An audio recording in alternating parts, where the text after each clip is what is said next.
Video start करने से पहले मैं आपको एक चीज़ शेयर कर देता हूँ कि कंपनी अपने आप में ठीक है। हाँ, ये वीडियो किसी मतलब कंपनी को एक्सपोज करने के ऊपर नहीं है। ये वीडियो सिर्फ जो हमारे विवेक सर ने जो 2 वीडियोस डाली हैं इंडिगो पेंट्स के शेयर के ऊपर, ये उस एनालिसिस के ऊपर है कि इन्होंने क्या-क्या एनालिसिस शेयर किया। क्या चीज़ें मेरे को थोड़ी-सी अटपटी लगी कि क्या-क्या चीज़ें इन्होंने बोली हैं, वो क्या सोच के बोली हैं, या फिर अगर कोई इतना बड़ा इन्फ्लुएंसर होके अगर ऐसी-ऐसी चीज़ बोलता है, क्या आपको आपके हिसाब से ये चीज़ें ठीक लगती है या नहीं लगती है? आप मेरे को कमेंट सेक्शन में बता सकते हो।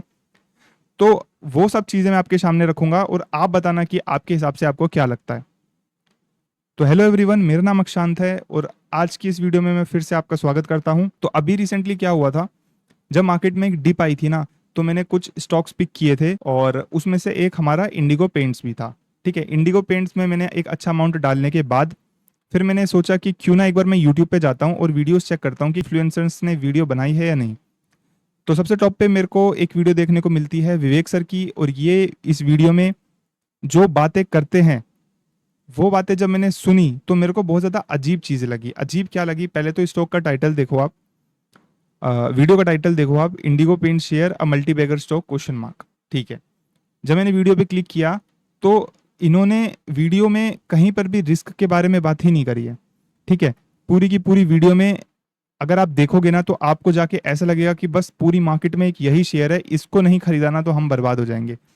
ठीक है, और ऐसी इतनी अजीब अजीब बातें करी है ना कि देख के लग ही नहीं रहा कि ये एक एनालिसिस वीडियो है। मेरे को पर्सनली ऐसी फील आई कि मैं एक प्रमोशनल वीडियो देख रहा हूँ। एक ऐड देखते हैं ना कि ऐड जो उसी चीज़ के फेवर में बोलता है, वही एक चीज़ मेरे को इस वीडियो को देख के लगी और मेरे को बहुत ही अजीब लगा।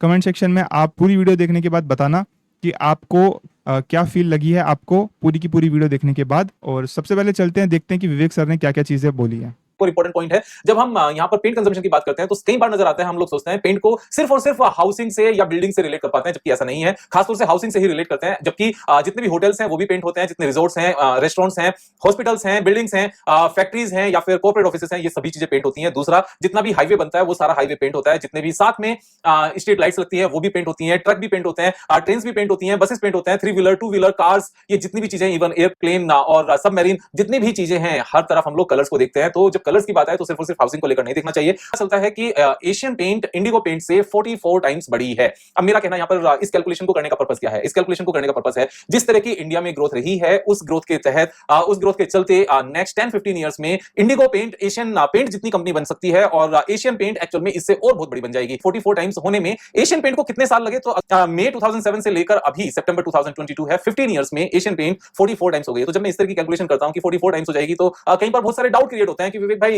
इतनी बड़ी मजाक मत किया करो, ऐसा नहीं होता है। तो एक्चुअल में ऐसा होता है जब हम चीजों को समझ कर करते हैं। तो यहां पर हाँ जी, तो विवेक सर ने अपनी वीडियो में इतनी बातें बोली हैं कि मैं आपको क्या ही बताऊं। मेरे को इतनी बातें सुन सुन के इतनी हंसी आई, क्योंकि 10 में से 7 चीज़ों का कोई जस्टिफिकेशन नहीं था, कोई काम की ही बातें नहीं थी। अभी मैं आपको प्रूव करूंगा कि मैं ऐसा क्यों बोल रहा हूँ कि 10 में से 7 चीज़ें किसी काम की नहीं थी। ठीक है, और लिटरली व्यूअर्स को देख के पता ही नहीं चला होगा कि उनको बेवकूफ़ बनाया जा रहा है।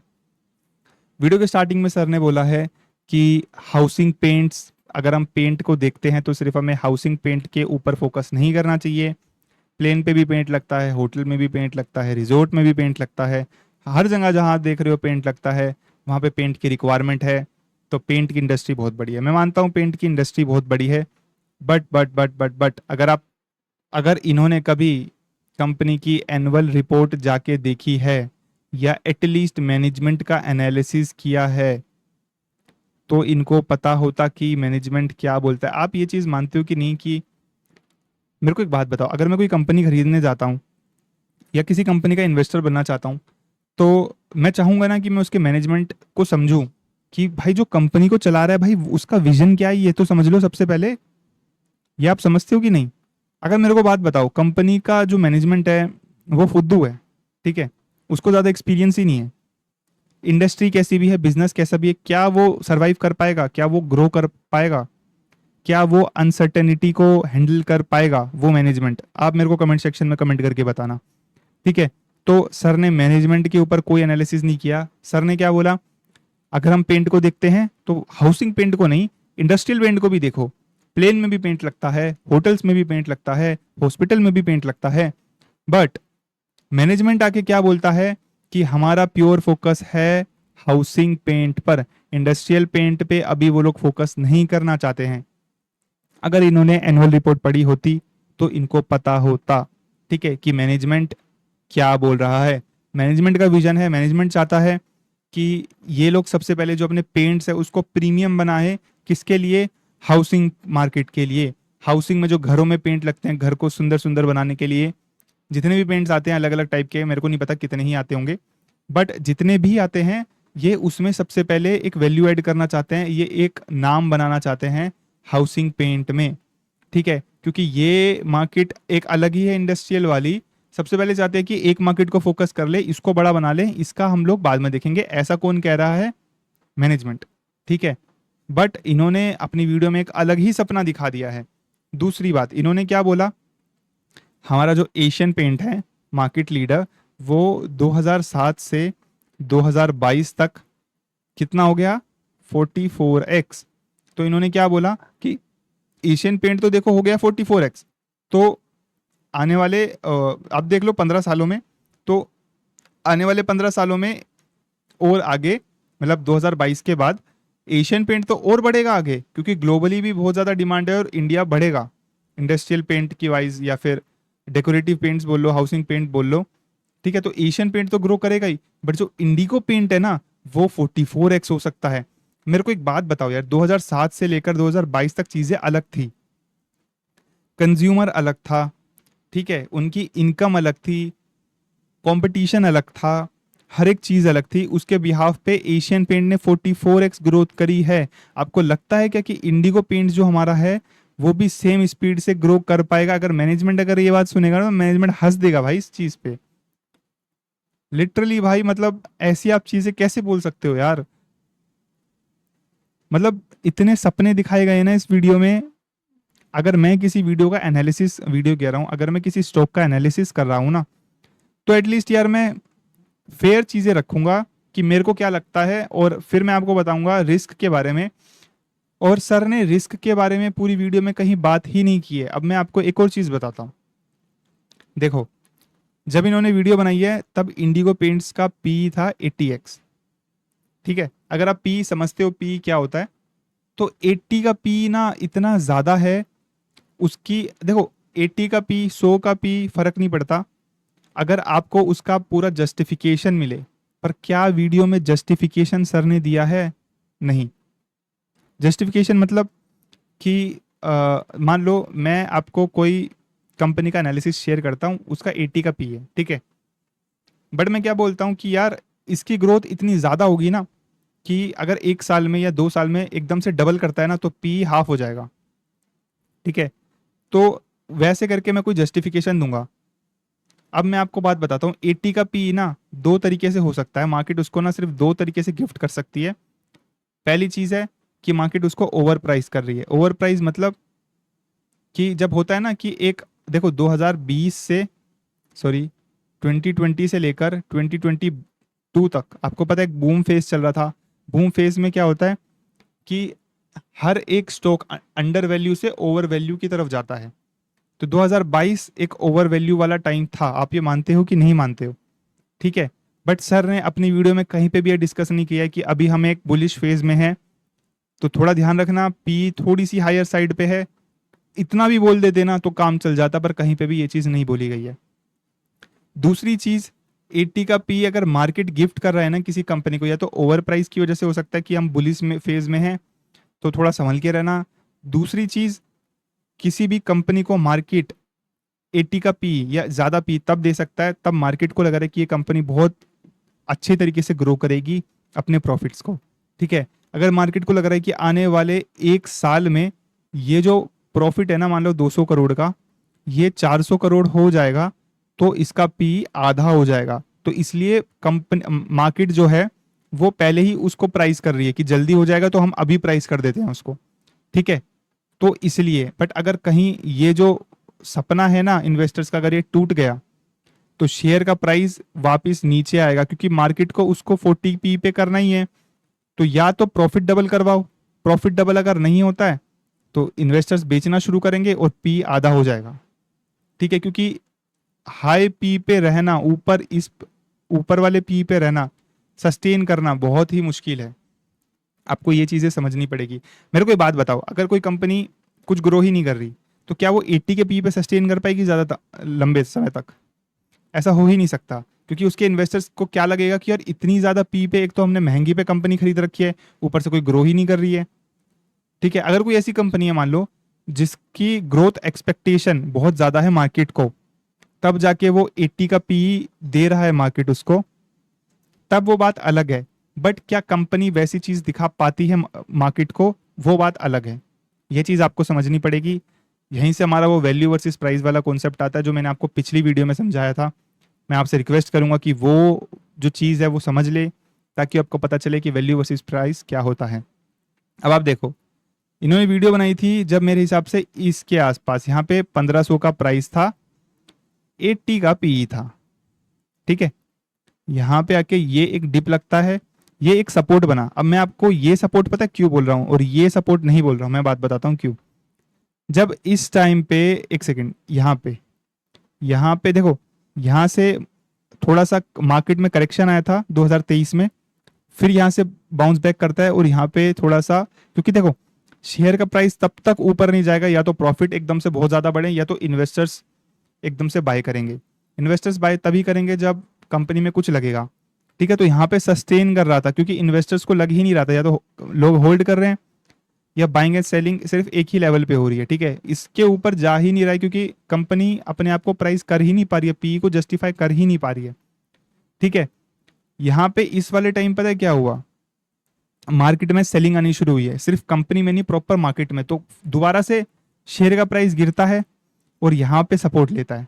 ठीक है, यहाँ पे सपोर्ट लेता है, ये एक ऐसा सपोर्ट था ना जहां पे मतलब मार्केट में कुछ प्रॉब्लम होती है तो शेयर प्राइस गिरता कम है, बट मार्केट ठीक होती है तो उठता बहुत जल्दी है। ये एक ऐसा प्राइस, ये एक ऐसा सपोर्ट था। ठीक है, यहाँ पे एक ऐसा प्राइस आ रहा था लगभग 900 रुपए के आसपास। ठीक है, जब मार्केट ठीक होती है तो एकदम से शूट अप करता है। यहाँ पे देख लो कितना परसेंट होगा, आई थिंक 27% के आसपास, अगर 1000 रुपए के हिसाब से लगाऊं मैं।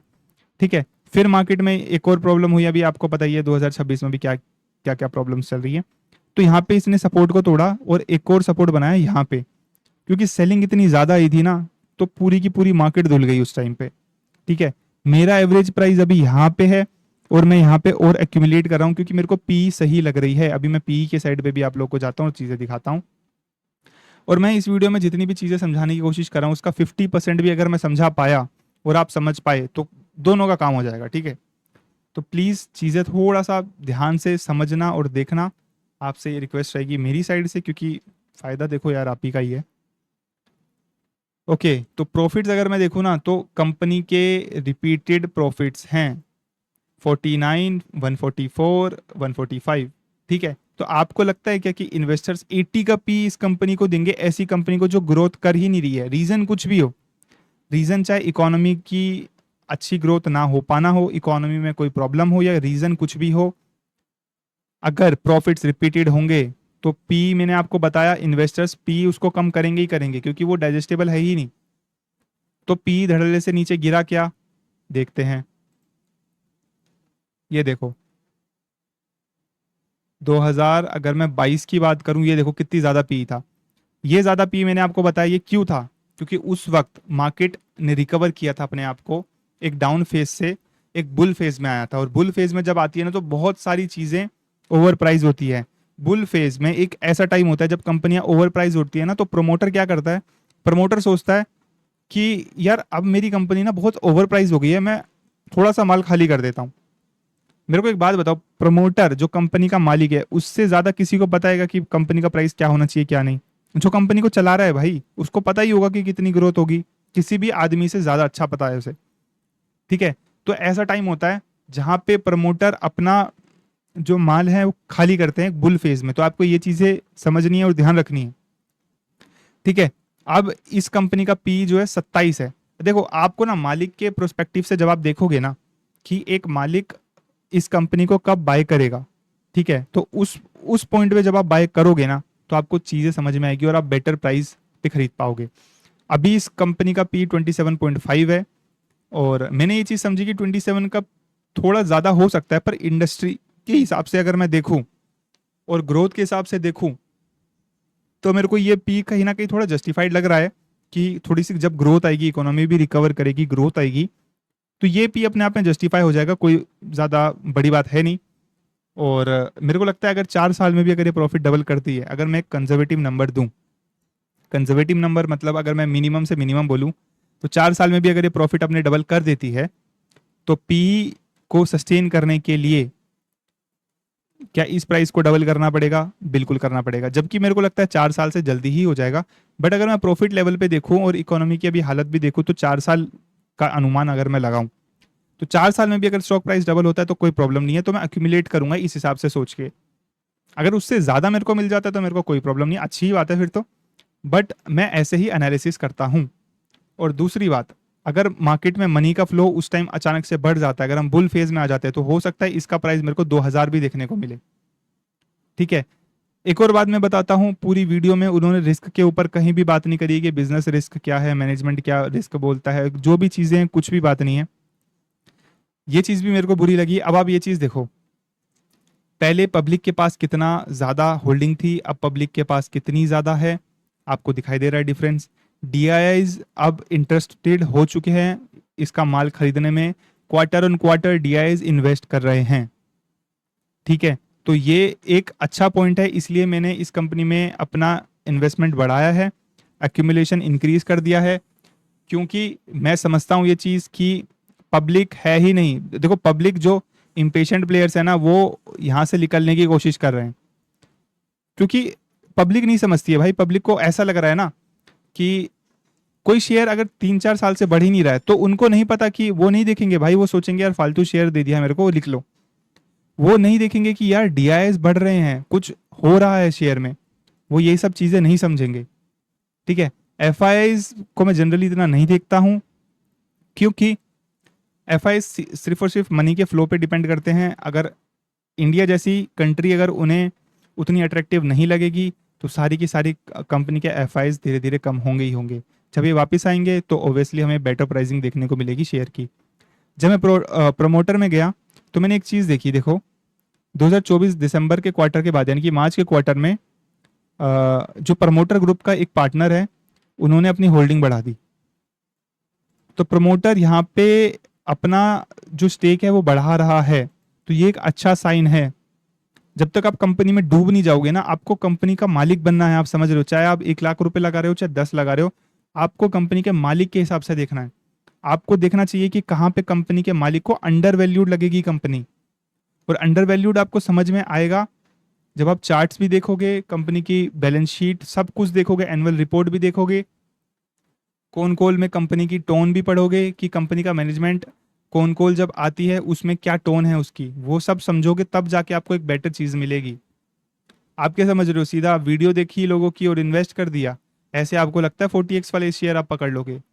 ऐसा नहीं होता है भाई। थोड़ी मेहनत तो करो और चीज़ें समझो कि इन्वेस्टर्स का क्या माइंडसेट होता है, मार्केट में जो वेटरन इन्वेस्टर्स है वो किस हिसाब से सोचते हैं, क्या वो ऐसा करते हैं जो हम नहीं कर पा रहे हैं, जो वो इतना ज़्यादा रिटर्न लेके चले जाते हैं। आपको चीज़ें समझनी पड़ेगी। राकेश झुनझुनवाला सर जो हैं, वो टाइटन में जब इन्वेस्ट कर रहे थे ना, उनको कंपनी के बारे में जानना था, तो कंपनी के मैनेजमेंट से उन्होंने एक मीटिंग फिक्स कराई उस टाइम पे जब टाइटन की हालत ख़राब चल रही थी, और मैनेजमेंट के साथ बैठ के बात किया कि आपका विजन क्या है सर, ये बताइए। क्योंकि मेरे को बात बताओ ना आप, अगर मैं किसी को अपना पैसा दे रहा हूँ, किसी कंपनी को, तो मैं समझूंगा ना कि भाई कंपनी जो चला रहे हैं ये वो मतलब क्या सोच रखते हैं, उनमें है दम कि नहीं है। तो मैं उनसे अगर बात कर रहा हूं तो मैं उनसे 3-4 सवाल पूछूंगा कि आपका विजन क्या है, आप अगर अनसर्टेनिटी आएगी तो आप कैसे करोगे, अगर क्रूड ऑयल का प्राइस बढ़ेगा तो आप क्या करोगे, आप डिमांड को कैसे क्या करोगे, आप डिमांड किस साइड देखते हो इस सेक्टर में, हर एक चीज समझूंगा ना कि उनको सेक्टर के बारे में पता भी है कि नहीं पता है। ठीक है। तो राकेश झुनझुनवाला सर ने उस टाइम पे यही किया, और उनको लगा कि नहीं यार मैनेजमेंट में दम है। देखो, मैनेजमेंट में दम हुआ ना, तो बेकार से बेकार कंपनी को भी वो कहीं ना कहीं लेके जाएगा। कुछ भी बात नहीं हुई है भाई पूरी वीडियो में, बस अच्छी ही अच्छी चीजें चिपका दी गई हैं। एक और चीज मैं आपको बताता हूँ इंटरेस्टिंग।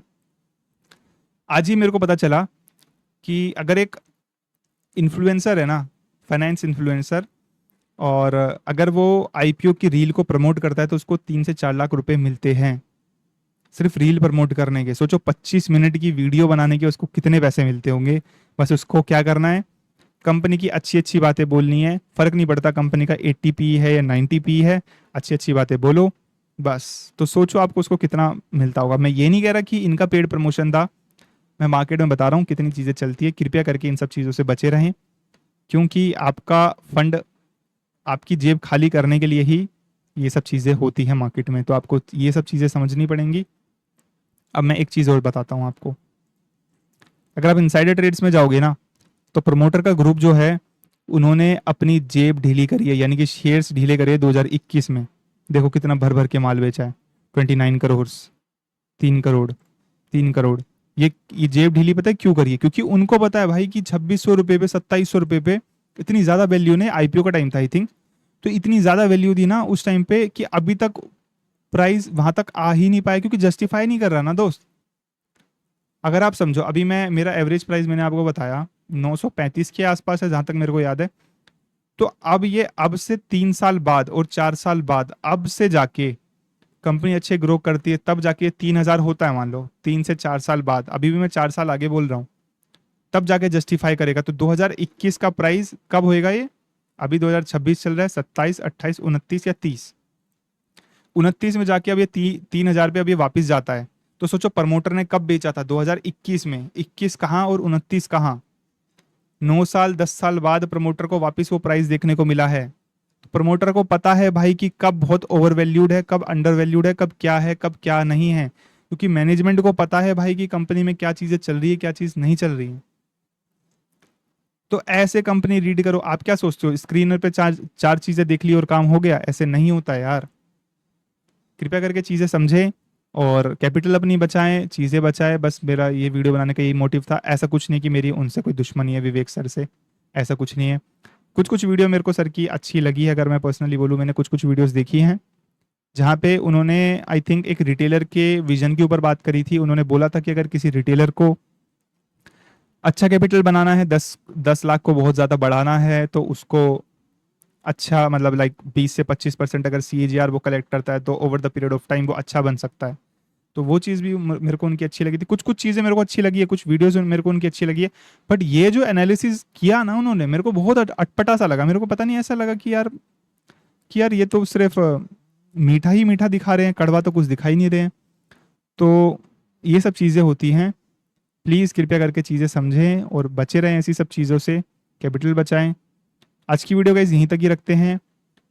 और कृपया करके चीज़ें थोड़ी सी देख के चले। मार्केट है, अगर गलत चीज़ें करोगे तो मार्केट गलत चीज़ के साथ पनिशमेंट देगा आपको, सही चीज़ करोगे तो आपको रिवॉर्ड भी मिलेगा। ठीक है, तो आज की वीडियो यहीं पे रखते हैं, यहीं तक ही रखते हैं। अपना ख्याल रखें, अपनी कैपिटल का ख्याल रखें, अपनी फैमिली का ध्यान रखें। तब तक के लिए bye bye and take care.